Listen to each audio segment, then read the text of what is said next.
आज के वीडियो में हम देखेंगे कि सिंथेटिक कपड़ों पर भी किस प्रकार से पेंटिंग की जा सकती है। नॉर्मली ऐसे कपड़ों पर जब आप कोई शेप डालेंगे तो कलर स्प्रेड होने लगेगा। कलर स्प्रेड ना हो इसके लिए हम डिजाइन वाले एरिया में थिक कलर का आउटलाइन देंगे, फिर बेस कलर में मीडियम मिलाकर उसे पतला करेंगे।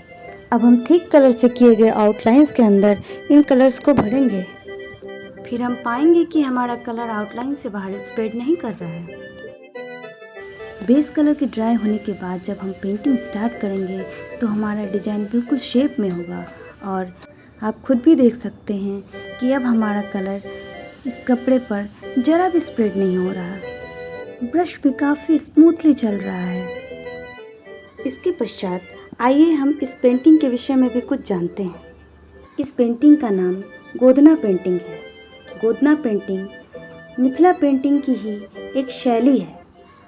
पुराने ज़माने में मिथिला के लोग शरीर सज्जा के लिए आभूषण की तरह इसे अपने शरीर पर बनवाया करते थे।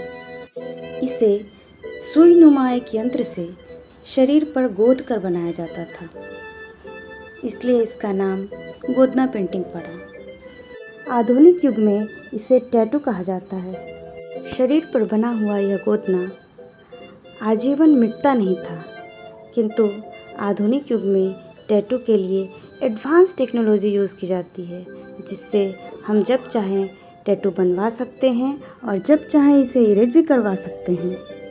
शरीर पर होने वाले गोदना की ये पुरानी पद्धति अब विलुप्त होती जा रही है, किंतु यह कला गोदना पेंटिंग के रूप में निखरती जा रही है। हमारा वीडियो पसंद आया तो कृपया इसे लाइक करें एवं हमारे चैनल को शेयर व सब्सक्राइब करें। धन्यवाद।